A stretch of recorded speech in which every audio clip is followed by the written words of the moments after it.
देखिए फिज़िक्स में आज टॉपिक है हमारा मोमेंटम। बचपन में एक प्रोग्राम आता था हमारे दैट्स इनक्रेडिबल। दिखाते हैं कि एक आदमी रिवॉल्वर से गोली चलाता है, गोली बोरी में जाके फंस जाती है। तो वहाँ बैठी ऑडियंस कहती है दैट्स इनक्रेडिबल। एक्चुअली उनको फिज़िक्स नहीं आती थी, वरना वो कहते हैं दैट्स मोमेंटम, क्योंकि एक तीर का मोमेंटम गोली के मोमेंटम से ज़्यादा हो जाएगा, मास वेलोसिटी से मल्टीप्लाई हो जाएगा। अब देखो ये फार्मूला होता है m1u1 plus m2u2 equal to m1v1 plus m2v2। और मोमेंटम हम कहते हैं मास इनटू वेलोसिटी। अब यूजुअली दो केसेस आपको बहुत अच्छी तरह याद होने चाहिए। एक तो v1 का formula m1 minus m2 divide by m1 plus m2, ठीक है। यहाँ देखो u1 है और यहाँ उल्टा चल रहा है। जब v2 की हम बात करते हैं तो ऊपर m2 माइनस m1 है, नीचे m1 प्लस m2 है और यहाँ u1 की जगह u2 है। अच्छा, दिलचस्प बात देखो, यहाँ प्लस के बाद 2m2 m1 plus m2 u2, यानी m1 प्लस m2 तो हमेशा नीचे हो गई, ये बात को ध्यान में रखो। यहाँ u2 है और यहाँ 2m1 u1 है, नीचे m1 प्लस m2 है। तो डेयर इस तरह की कुछ कहानी है, इस तरह का कुछ कम्बिनेशन है। अब इससे रिलेट हमारे पास 4 केसेस हैं जो बारी बारी हमें डिस्कस करने हैं और वो मैं आपको कराता हूँ। अब देखिए बड़ा अहम बात, केस 1, 4 बड़े अहम केसेस होते हैं। केस 1 मोमेंटम का होता है जब हम कहते हैं m1 और m2 आपस में इक्वल है। आपस में इक्वल है और किसके इक्वल है? m के इक्वल है। देखो एप्टीट्यूड टेस्ट का फ़ायदा सिर्फ यही नहीं होता, एडमिशन आपके सारे कॉन्सेप्ट रिवीजन हो जाते हैं। पेंडेमिक की वजह से ज़ाहिर है इस बार पढ़ाइयाँ इतनी अच्छी नहीं हुई, तो अच्छा एक पूरा रिव्यू हो जाता है। अब देखो हम क्या करेंगे, पुट कर देंगे वैल्यू। ये दोनों 2m कट जाएगा, v1 बराबर हो जाएगा u2 के और v2 बराबर किसके हो जाएगा? u1 के, ठीक है। और होता भी है, दो बॉडी जब इक्वल मासेस की आपस में टकराती हैं तो क्या होता है, उनकी स्पीड इंटरचेंज हो जाती है। जो चीज़ मैथमेटिकली होती है वही फिजिकली भी होती है बच्चों। क्योंकि बच्चों और केस 2 क्या है? केस 2 में ये होता है कि हम कहते हैं कि u2 किसके इक्वल है? 0 के।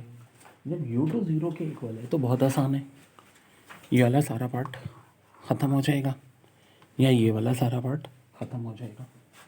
v1 बराबर इतने पार्ट क्या आ जाएगा? v2 इतना है। तो ये तो सबसे आसान होता है जब सेकंड बॉडी एड्रेस। अच्छा देखो, जब न्यूमेरिकल करते हैं, जैसे कि पहले न्यूमेरिकल हमने किया था, तो u1 u2 हम किसी को भी मान सकते हैं, हमारी मर्जी है। यूजुअली न्यूमेरिकल में u2 हम ज़्यादातर उसको मानते हैं जो ज़ीरो वाली स्पीड हो। u2 को अगर हम ज़ीरो मानेंगे तो भाई सेकंड वाली स्पीड जो है हमारी वो क्या हो जाएगी? अगर u2 ज़ीरो है तो u1 81 हो जाएगा। तो देखो u2 को हमने ज़ीरो माना है तो पहली स्टील बॉल को माना है जो रेस्ट पे, तो उसका रेडियस भी क्या मानेंगे हम? 2 मानेंगे। और ज़ाहिर है जो दूसरा है जिसको हमने u1 माना है तो उसके रेडियस को हम m1 मानेंगे। तो ये हम अपनी मर्जी से कर सकते हैं, बस इस चीज़ का ख्याल रखो। जिसके मास को आप 1 मान रहे हो तो सबको 1 1 लेके चलो, जिसको 2 मान रहे हो तो सबको 2 2 लेके चलो। बच्चों केस 2 का एक पार्ट बी भी है। u2 तो 0 है ही, साथ साथ m1 और m2 एक दूसरे के इक्वल हो जाएंगे। देखो जब भी m1 और m2 इक्वल होंगे, m1 माइनस m2 क्या हो जाएगा? 0 हो जाएगा। तो देखो ये पार्ट भी 0 हुआ, ये पार्ट भी 0, तो v1 किसके इक्वल हो जाएगा? 0 के। और v2, हाँ जी दिलचस्प बात ये देखो, ये पार्ट तो 0 है, ये दोनों m equal 2m 2m cut जाएगा, तो v2 बराबर किसके हो जाएगा? अगर गौर से देखो तो u1 के। एक बात, ये प्रैक्टिकली कब होता है? सोचो, बिल्कुल स्नूकर के गेम में एक बॉल रेस्ट में होती है, दूसरी बॉल आके उससे टकराती है, तो जो पहली वाली जो उससे टकराती है सेकंड से, वो अब रेस्ट में आ जाती है और सेकंड वाली उसी की स्पीड से चली जाती है। तो देखो यही तो हुआ है, u2 0 थी, अब v1 0 हो गई टकराने के बाद, और जो u1 की स्पीड थी वो किसको मिल गई? v2 को मिल गई। ये हो गया। अब देखिए बड़ा अच्छा सवाल है कि m1 एक बहुत बड़ी बॉडी है, m2 एक बहुत छोटी बॉडी है। m1 इतनी बड़ी बॉडी है कि जब ये m2 से टकराती है तो भाई एक बात सुनो, हाथी अगर किसी से टकराएगा तो क्या होगा? नहीं ना, तो हाथी तो अपनी स्पीड से चलता रहेगा, उस ऑब्जेक्ट की स्पीड उल्टा क्या हो जाएगी? डबल हो जाएगी। तो इस केस में भी कुछ ऐसा ही है। देखो सीधी सादी बात है, u2 तो 0 है ही, सेकेंड बॉडी एट रेस्ट है, तो ये तो ख़त्म हो गया पार्ट। इधर देखो m2 इतना छोटा है कि m1 के आगे 0 है, तो m1 m1 कट जाएगा, v1 u1 के बराबर हो जाएगा। और यहाँ देखो M2 तो छोटा है 0 के बराबर, M1 कट जाएगा, V2 बराबर हो जाएगा 2U1 के। ठीक है, ये M हटा दो यार, ये मैंने भी डैश बन किया है, V2 हो जाएगा 2U1 के। या इसकी मिसाल ऐसे भी ले सकते हो कि एक मोटी आंटी है, भागती हुई जा रही है, एक पतली लड़की से टकराएगी, तो आंटी तो अपनी स्पीड से चलती रहेगी, लड़की की स्पीड क्या हो जाएगी, डबल हो जाएगी। ठीक है, आंटी बोलेंगी आई एम सॉरी, लड़की बोलेगी चल टाटे की बोरी। ठीक है, एक लास्ट केस इस टॉपिक से रिलेट कि भाई एक M1 है, छोटी बॉडी, वो ठीक है इतनी छोटी है कि एक बड़ी बॉडी M2 के आगे उसका मास 0 है।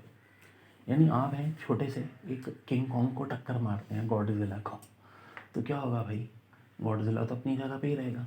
या एक खरगोश एक हाथी को टक्कर मारते हैं तो हाथी तो अपनी जगह पे रहेगा। आप क्या होगा, अपनी स्पीड से वापस आएंगे लेकिन रिवर्स डायरेक्शन में, यानी V1 इक्वल टू -U1 और V2 0। और मैथमेटिकली देखते हैं, इस केस में U2 तो 0 है ही, मैंने बताया था, तभी मैंने आपको कहा था U2 ज़्यादातर 0 लेना आसान होता है, ये कन्फ्यूजन कम होती है। और M1 0 है, U2 0 है तो ये पार्ट तो ख़त्म। अब M1 0 होने का मतलब क्या है कि भाई ये पार्ट तो ख़त्म, M2 कट जाएगा, V1 -U1 के बराबर आ जाएगा, जो मैंने कहा था फिजिकली यही दिख रहा है। और इसी तरह V2 क्या हो जाएगा भाई, M1 तो 0 है। याद रखो जब न्यूमिनेटर 0 होता है, बायो वाले ख़ास तौर पे समझो, तो वैल्यूज़ ऊपर की पूरी 0 ही हो जाएगी, 0 से मल्टीप्लाई होकर भी 0, तो V2 भी 0 हो जाएगा।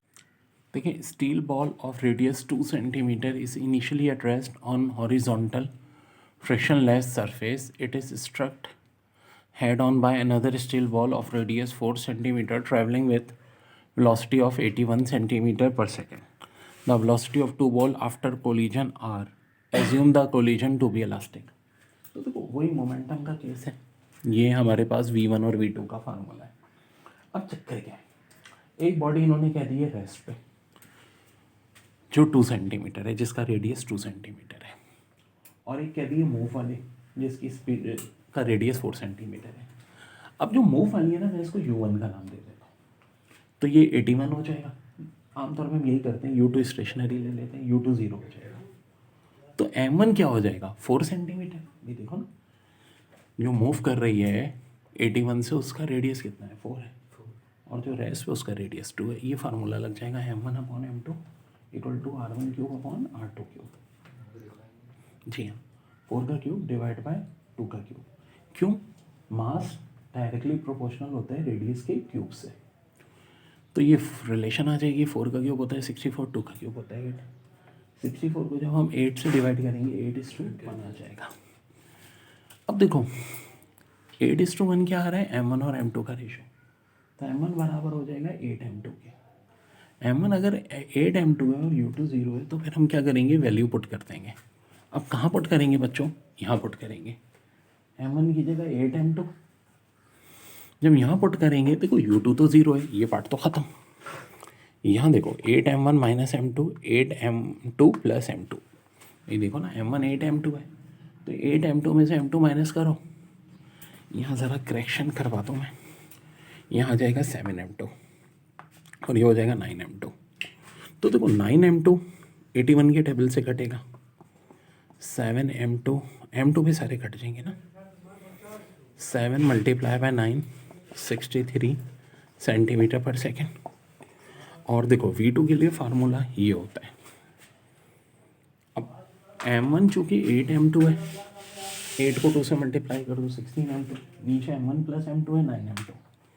अच्छा देखो, मैथ से कभी भी मल्टीप्लाई नहीं करो, डिवाइड करो। 81 को 9 से डिवाइड कर दो, कितना हो जाएगा, 9 हो जाएगा। 16 9 × 144, आंसर हो जाएगा 144 सेंटीमीटर पर सेकेंड। तो ये हमारे आंसर आ जाएंगे। ओके जी, बड़ा अच्छा सवाल है। Machine bullet fires 10 bullets per second into a target. Each bullet weighs 20 gram and had a speed of 1500 meter per second. Find the force necessary to hold the gun in position. Machine bullet fired 10 bullets per second into a target. Each bullet weighs 20 gram and had a speed of 1500 meter per second. Find the force necessary to hold the gun in position. Machine bullet fires 10 bullets per second into a target.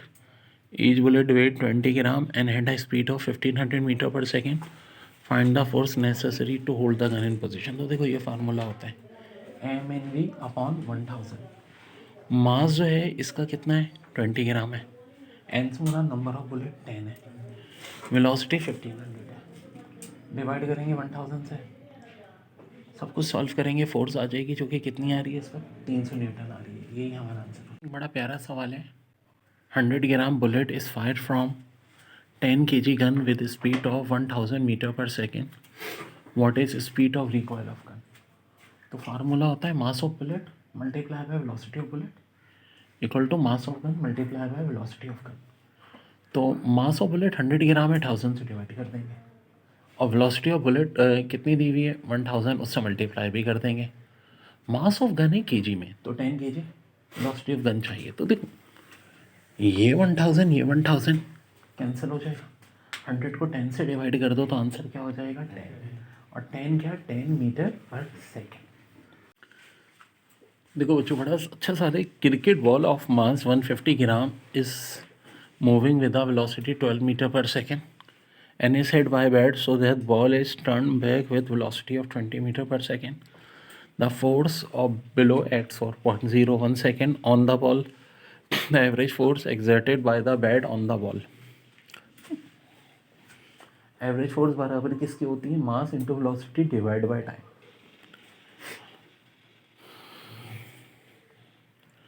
मास होता है 150 upon 1000, velocity होती है 20 + 12 32।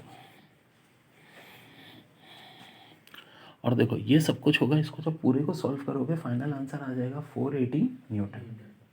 बड़ा अच्छा सवाल है। An elevator has mass of 1000 gram when tension in supporting cable is 48,000 Newton. What is acceleration starting from rest, how for does it move in 3 second. बहुत प्यारा सवाल है। क्यों प्यारा है, देखो बात यह है कि जी की वैल्यू भी 10, और जब भी ऐसा केस होता है तो टेंशन माइनस वेट बराबर होता है एम ए के, याद रखो। क्योंकि बात क्या हो रही है, acceleration starting from the rest, V I 0 है, how far does it move in 3 meter per second. अब देखो एलिवेटर का मास है कितना भाई 1000, ठीक है। आई थिंक ये गलती है, 1000 नहीं है 4000 है, इसको करेक्ट करें, ठीक है ये 4000 है। अब 4000 है, जी की वैल्यू 10 है, 4000 को 10 से मल्टीप्लाई करेंगे 40,000 हो जाएगा। टेंशन की वैल्यू कितनी दी हुई है 48,000 दी हुई है, 48,000 में से 40,000 माइनस करेंगे 8,000 आ जाएगा, और ये 4000 इधर मल्टीप्लाई उधर जाके डिवाइड कर देंगे, ए की वैल्यू 2 आ जाएगी, 2 मीटर पर सेकेंड स्क्वायर। अब देखो अगर वी आई 0 होता है एस बराबर होता है हाफ ए टी स्क्वायर। ए हमारा अभी तो हमने निकाला है 2, टी कितना दिया हुआ है भाई, तो देखो मूव इन 3 सेकेंड, टी इसका लगा 3 है, पुट कर दो फाइनल आंसर आ जाएगा डिस्टेंस 9 मीटर।